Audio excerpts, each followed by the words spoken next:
Mi nombre es Andrea Rocío Hernández del curso Pedagogía para la Solución de Conflictos del grupo 1548. El día de hoy les quiero mostrar una entrevista que hice frente a la resolución de conflictos en la familia. Hoy, 9 de octubre del 2025, estamos en Fundación Michín. Soy Andrea Rocío Hernández Camargo. Ruth, confirma que leíste y firmaste el consentimiento informado para esta entrevista con fines académicos y que autorizas la grabación de audio, que tu participación es voluntaria y pues en cualquier momento y que mantendremos la confidencialidad de tus datos. Sí, confirmo. Vamos a empezar con las preguntas. ¿Cuáles son las principales causas del conflicto familiar que se ha observado en la Fundación? Bueno, generalmente las familias presentan conflictos cuyas causales principales son multifactoriales. Uno no puede hablar de que hay una causa o que es una causa unidireccional. Hay múltiples causas, entre ellas están las dificultades de comunicación, y cuando hablamos de dificultades de comunicación estamos hablando de interferencias en la comunicación por parte de cualquiera de los actores de la familia.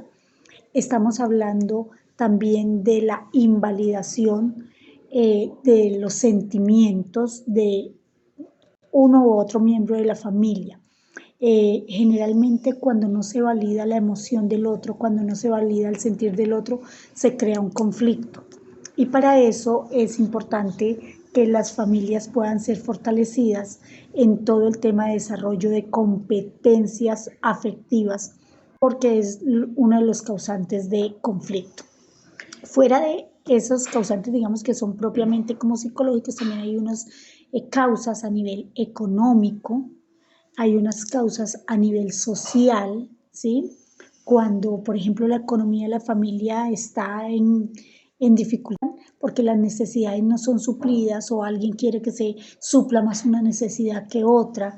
Las sociales, cuando hay interferencia, por ejemplo, de familia extensa en la vinculación de esa familia nuclear, cuando hay también intervención de las partes laborales, donde no hay tiempo para la familia y demás, pueden ser causas sociales del conflicto familiar.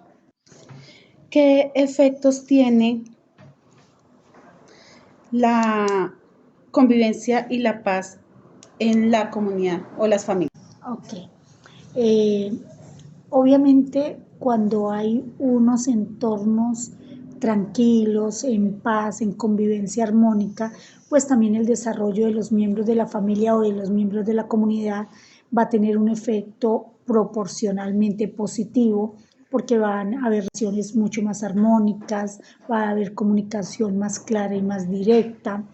Es lo opuesto precisamente a cuando se vive en conflicto. Entonces, vivir en paz y tener una convivencia armónica se refleja en los individuos, pero también en la red que crean esos individuos con su entorno. ¿Qué estrategias usas para gestionarlos? ¿O cómo podrían las familias gestionar este tipo de dificultades? Okay. Creo que es muy importante entre las estrategias tener claros los acuerdos. Una familia es una pequeña sociedad, ¿cierto?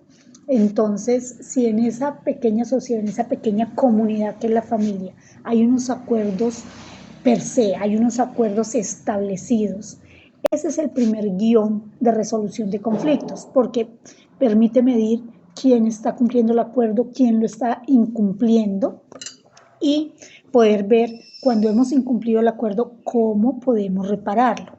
Creo que el otro tema es la reparación. Si yo le he hecho daño al otro en la comunicación, en la no validación emocional, tengo que ser consciente que debo reparar.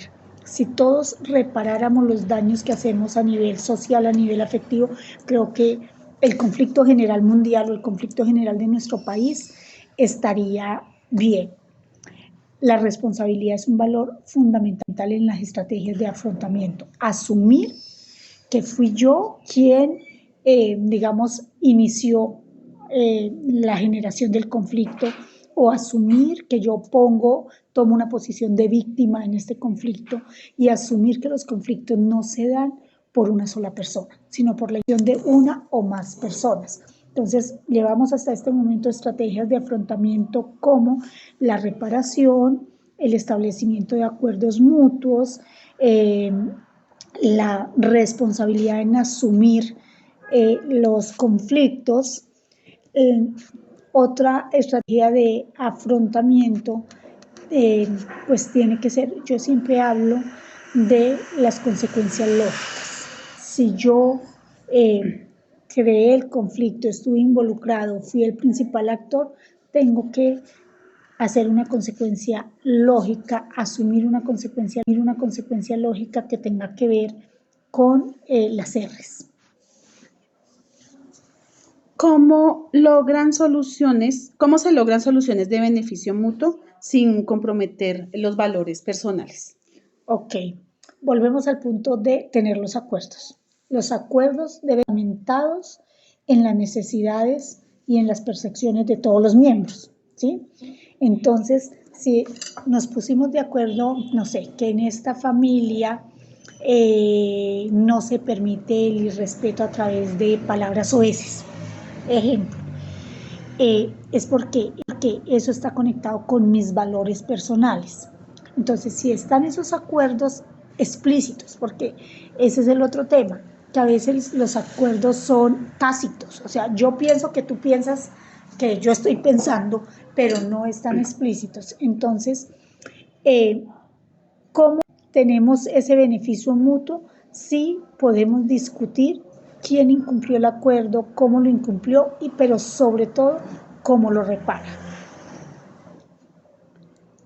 Y por último, ¿cómo se hace el seguimiento para que los acuerdos se cumplan? Creo que es sencillo, es ponernos, así, como en todo, un tiempo de monitoreo. Y hay muchas estrategias, por ejemplo, en familias, si hay niños pequeños, se puede trabajar con caritas felices, con estrategias más lúdicas y pedagógicas. Si es, por ejemplo, la pareja, se puede trabajar realmente con un checklist de qué de lo que acordamos se está cumpliendo, qué no, qué podemos hacer, en qué te puedo apoyar para que lo cumplas, o definitivamente lo redefinimos, porque a veces también hacemos acuerdos que son imposibles de cumplir por las dinámicas familiares, y entonces creemos que el otro está incumpliendo, pero es que en el momento de hacer el acuerdo nos pusimos unos estándares muy altos, que luego nos vemos colgados de la brocha para poder cumplirlo. Entonces también hay que redefinir acuerdos. Muchísimas gracias, Ruth. Feliz tarde. Igualmente. Soy Andrea Rocío Hernández Camargo. Mi estilo dominante según el OVA es colaborar porque busco integrar las necesidades de todos, acordar reglas explícitas y hacer seguimiento para que se cumplan. Hoy entrevisté en la Fundación Michina Ruth Guana, donde planteó que las causas del conflicto familiar son multifactoriales, eh, tales como comunicación deficiente, invalidación emocional, déficit de competencias afectivas, además de factores económicos y sociales como la inherencia de la familia extensa y los tiempos laborales. En convivencia, la paz se traduce en relaciones más armónicas y comunicación clara, lo contrario que ocurre cuando el conflicto no se gestiona. Como estrategias, resaltó que deben haber acuerdos explícitos y medibles, reparación del daño con responsabilidad por el propio rol, también consecuencias lógicas y dar seguimiento con herramientas lúdicas para los niños o un checklist para las parejas. Además de redefinir acuerdos inviables. Lo anterior conecta con Castro 2023, quien explica que los mecanismos alternativos permiten reabrir el diálogo y pactar acuerdos flexibles con reparación. Y con Dragomir 2024, que enfatiza la comunicación empática y el contexto social en la mediación familiar. También se alinea con las 3 R de Galton: reconstruir, reconciliar y resolver. De esta entrevista tan enriquecedora, he llegado a comprender que debo comprometerme a redactar acuerdos explícitos por escritos después de cada conversación, si estas son pertinentes. También hacer seguimiento semanal. También me comprometo a establecer una regla clara dependiendo del contexto donde me encuentre, para disminuir el riesgo del conflicto. También laboralmente me comprometo a establecer conversaciones claras con argumentos válidos para que al final no hayan malos entendidos.